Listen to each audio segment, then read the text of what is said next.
This is CB Drogi. Before we get to this week's story, I'd like to take a moment to remind you that the podcast is supported by volunteer subscribers on Patreon. $1 a month is all it takes to help me produce this podcast and everything else that Manawaker does. You would also get access to special features like early access to the podcast and updates about unreleased projects. But the real reason to do it is to help me create these works of literary art which otherwise would have no access to funding, because Manawaker does not seek grants or use advertising in any of its projects. To find out more, visit patreon.com/Manawaker. That's patreon.com/MANAWAKER. If helping financially is not right for you, that's okay. That's why subscription is voluntary. And there are other ways you can help. Recommend the podcast to others. Manawaker Studios' Flash Fiction Podcast is available on any non-exclusive podcast service, including iTunes and Spotify. Share the episodes you like on social media. Or leave a review for the podcast in whatever service you use. These things are free, and every review and referral really does help. Thanks for listening, and for your support of Manawaker Studio. Now, on with this week's show.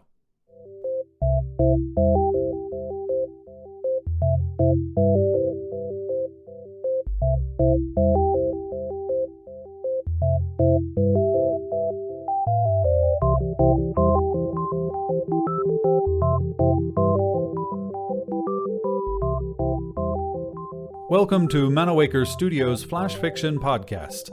I'm CB Drogi. This week, Do the Damned Dream of Paradise Lost? By Christina Grant. There was nothing, we were told, that could be done about the comet. Wide-eyed scientists gave solemn testimonial, confirmed the event would occur in 2 years on November 3rd. Such a nothing day. One that would herald the apocalypse. People panicked. Mass suicides were common, not just with cults. Most went about their lives because what else could we do but continue living in denial? I'd just finished another shift of unsuccessfully talking the hopeless down from rooftops, removing neuroenhancers from stinking junkies, and ingesting seized contraband to find a moment of oblivion to forget the inevitable. Gran and I were sitting together, plugged in, when the infomercial interrupted Coronation Street. Fretting over how to spend the final days? Welcome to Paradays. Live the last of your dreams surrounded by loved ones in your paradise of choice. Enjoy immersive environment technology formerly inaccessible to all but the elite. Space is limited. Register now. Paid for by the Silverberg Society. Palsied fingers tapped my shoulder. I flipped my visor. Sounds too good to be true.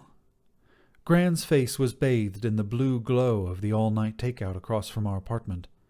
Outside, the streets above and below hummed with electromagnetic traffic, reminding me of a crowded fish tank. I shrugged. I guess the rich have nothing else to do with their dough now the world's ending. Couldn't they put their money to better use, like stopping the comet? Gran, I'm a cop, not a scientist. I stood, pulling the orange knit shawl over her shoulders. Thank God your parents didn't live long enough to see this. My jaw clenched. I walked to the kitchen. Gran called out, Evie, put on a sweater before you catch your death, your skin and bones. Next morning, I entered the precinct and activated the ComVid at my desk. For black and white matters, I consulted the usual work channels. Concerning areas in between, I relied on someone else. Raphael's face appeared, reflected by the multiple screens surrounding him. How's my favorite gray hacker nephew? My standard greeting. What's up, Ani? He twirled a licorice whip. More conspiracies about the government coding mind control into grand soaps? Heard of Paradays? The Silverberg Society's new IE charity. Raphael frowned. Seems legit. They've set up clinics worldwide. Entire communities are plugging in and tuning out. The ridiculously rich spending their last dollars on improving the world's end for the pitifully poor? Strange time to switch goals from capitalism to humanitarianism, I said, flipping my ID badge. These are strange days. Last night I hacked a city cam and watched a guy skip barefoot down the middle of 6th, reciting a scanner darkly for an hour. What's stranger is that you watched for an entire hour. Raphael grinned. I'll help you look into Paradays. Meet me at my place in 15. After outlining plans at Raphael's, I headed to a Silverberg clinic blocks from the station. People with appointments skipped the line of homeless, walked up the steps of the dingy building, and disappeared inside. I pulled out the atomizer from Raphael and squirted it into the air 3 times as instructed to release the nanodrone. I ducked into an alley to await further instructions. My earcom pinged and I spoke. Anything yet? Drone cam's activated. I see a receptionist doing intakes. Back rooms have IE chairs and dozens of clients already plugged in. Working on finding a way around the firewall. I picked up a brochure off the ground and flipped the pages.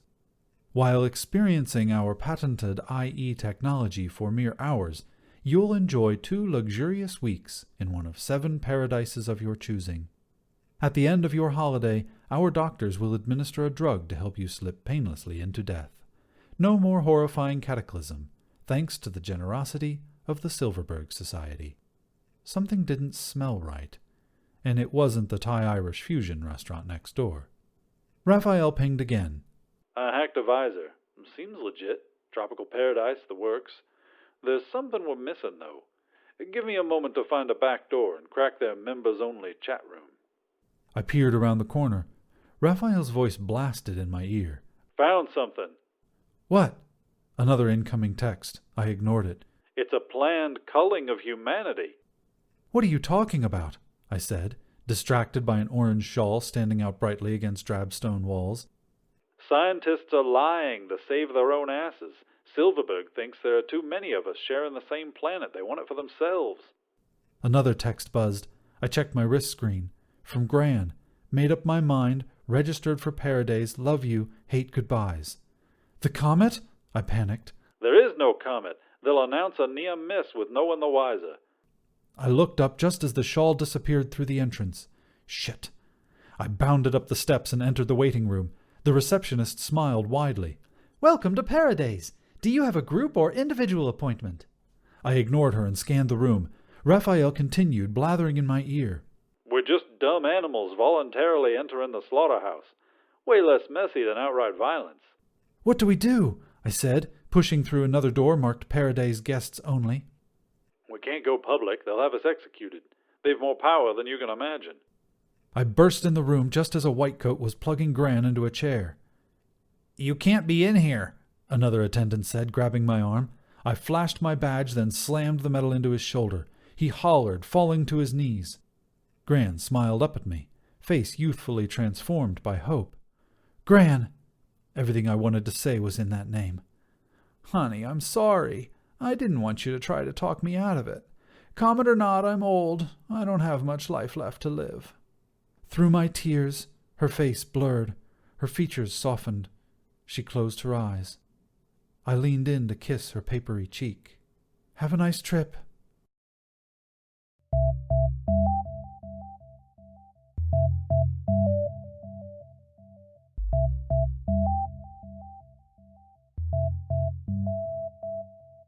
This has been Do the Damned Dream of Paradise Lost, written by Christina Grant. Manawaker Studios Flash Fiction Podcast is supported by patrons on Patreon. Visit patreon.com/Manawaker to find out more. The Flash Fiction Podcast theme song is by Kevin MacLeod. Manawaker Studios Director of Dice is Ben Baston. The podcast is produced, edited, and narrated by me, CB Droege. You can follow me on Twitter at CBDROEGE. Thanks for listening.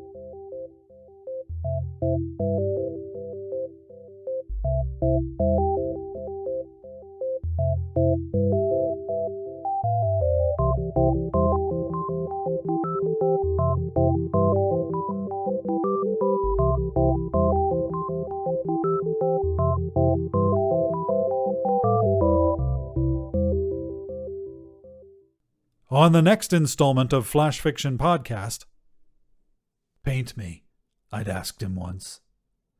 He made a hasty sign of the cross. He'd never really believed, but old habits die hard.